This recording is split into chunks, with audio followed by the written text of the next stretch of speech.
साथियों welcome back. आप सभी लोगों का बहुत बहुत स्वागत है मेरे यूट्यूब चैनल पर। चलिए एक बार फिर उपस्थित हम लोग नवजीवन कैंपस के ऑनलाइन क्लास की श्रृंखला में, और ये मॉर्निंग सेशन का करंट अफेयर की क्लास है जिसमें हम बात करेंगे 11 और 12 नवंबर से संबंधित समसामयिक घटनाक्रमों के बारे में जो एग्जाम में पूछे जाने की पूरी संभावना है।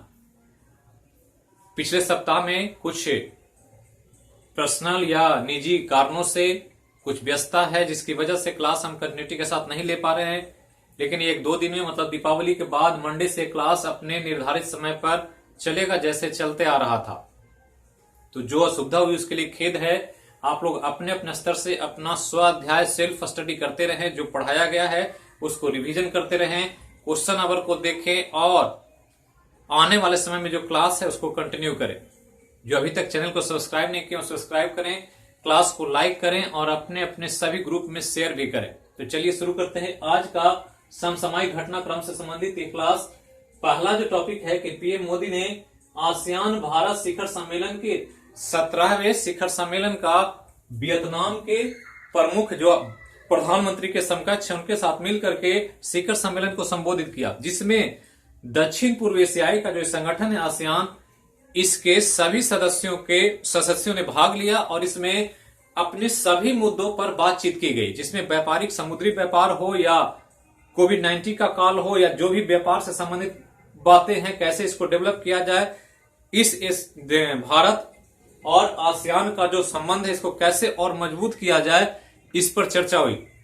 ध्यान रखना है कि आसियान में भारत चौथा सबसे बड़ा व्यापारिक साझेदार है और इसके तौर पर भारत की प्रमुखता या इसकी प्रधानता इस समूह में जो आसियान है इसमें बहुत बढ़ जाती है और इसी के चलते इस शिखर सम्मेलन पर हमेशा नजर रहता है। ध्यान रखना है कि यह शिखर सम्मेलन 17वां शिखर सम्मेलन था जिसको संबोधित किया वियतनामी समकक्ष के साथ भारत के प्रधानमंत्री ने। आगे चलें तो रूस के पहल के उपरांत आर्मेनिया और अजरबैजान के बीच शांति समझौते पर हस्ताक्षर हो गया। काफी लंबा संघर्ष चल रहा था आर्मेनिया और अजरबैजान के बीच, लेकिन रूस के बातचीत और एक मध्यस्थता कह सकते हैं के द्वारा इन दोनों के बीच शांति समझौते पर हस्ताक्षर का एक बड़ा कदम उठाया गया है। ध्यान रखना है कि अजरबैजान की सेना ने विवादित नागोर्नो कराबाख क्षेत्र पर नियंत्रण की कोशिश की थी और इसी के चलते आर्मेनिया और अजरबैजान के बीच ये द्वंद्व चल रहा था और लग रहा था कि अगर ज्यादा बढ़ गया तो ये पूरा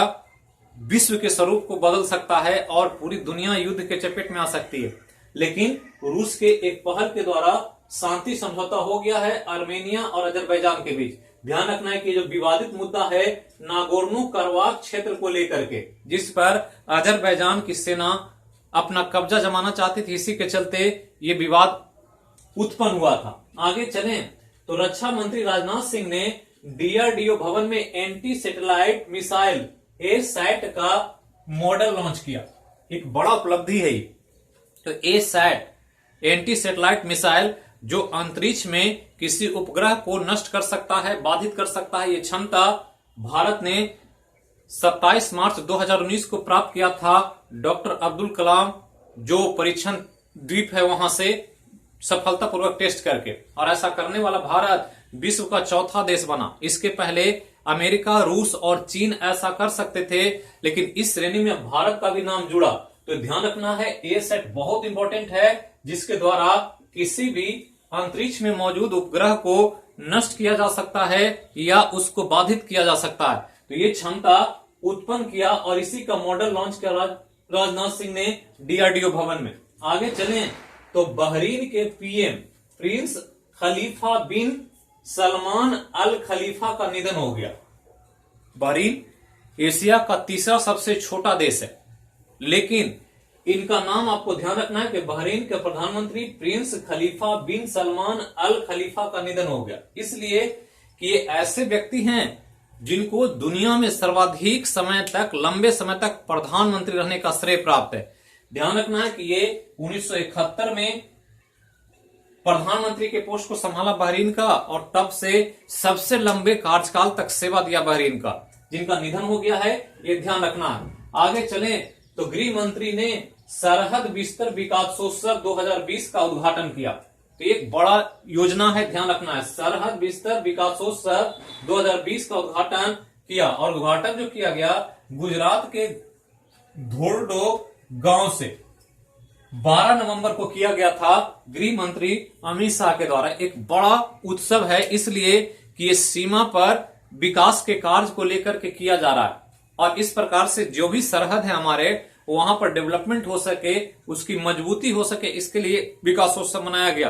ध्यान रखना इसकी शुरुआत गुजरात के घोड़ो गांव से किया गया है, घोरडो गांव से, जो कच्छ में एक छोटा सा गांव है। और यहीं से ये सरहद विस्तार विकासोत्सव 2020 का उद्घाटन किया गया। ध्यान रखना कि यह विकासोत्सव सीमा क्षेत्र विकास कार्यक्रम के तहत किया जा रहा है, जो एक बहुत इंपॉर्टेंट प्रोग्राम है भारत सरकार का, जिसके द्वारा सीमा को और मजबूती मिलेगी, सीमा का डेवलपमेंट हो सकेगा। आगे चलें तो मौलाना अब्दुल कलाम आजाद की जयंती के उपलक्ष्य में 10 नवंबर को आईआईटी मुंबई में राष्ट्रीय शिक्षा दिवस कार्यक्रम का आयोजन हुआ। ध्यान रखना है कि मौलाना अब्दुल कलाम आजाद भारत के पहले शिक्षा मंत्री भी थे और इन्हीं के जयंती के उपलक्ष्य में राष्ट्रीय शिक्षा दिवस का आयोजन किया गया आईआईटी मुंबई में। और ये ध्यान रखना है कि ये इनकी जयंती के उपलक्ष्य में मौलाना अब्दुल कलाम आजाद के और आईआईटी मुंबई में राष्ट्रीय शिक्षा दिवस का आयोजन हुआ 10 नवंबर को। ध्यान देना है। आगे चलें तो 2019-20 में अजीम प्रेमजी ने 7,904 करोड़ रुपए दान करके भारत के सबसे उदारवादी व्यक्ति बन गए, या उपकारी व्यक्ति कह सकते हैं, या सबसे ज्यादा दान देने वाला व्यक्ति कह सकते हैं। तो अजीम प्रेम जी जो विप्रो के हेड हैं और इन्होंने 2019-20 में भारत के अंतर्गत सर्वाधिक दान दिया, 7,904 करोड़ रुपए का दान देकर के भारत के सबसे उदारवादी व्यक्ति बन गए। दूसरे नंबर पर शिव नाडर हैं और तीसरे नंबर पर मुकेश अंबानी है। ध्यान रखना है कि EdelGive Hurun India philanthropy list 2020 जो जारी किया गया था, इसमें अजीम प्रेम जी को पहला स्थान दिया गया क्योंकि सबसे ज्यादा दान इन्होंने किया। आगे चलें तो एक इंपॉर्टेंट न्यूज है खेल से। दुबई इंटरनेशनल क्रिकेट स्टेडियम में दिल्ली कैपिटल को हराकर मुंबई इंडियन आईपीएल 2020 जीत लिया। तो आईपीएल 2020 चल रहा था दुबई में और दुबई के इंटरनेशनल क्रिकेट स्टेडियम में दिल्ली कैपिटल को हरा करके मुंबई इंडियंस आईपीएल 2020 जीत लिया और ये 5वां बार जीता गया मुंबई इंडियंस के द्वारा आईपीएल खिताब है।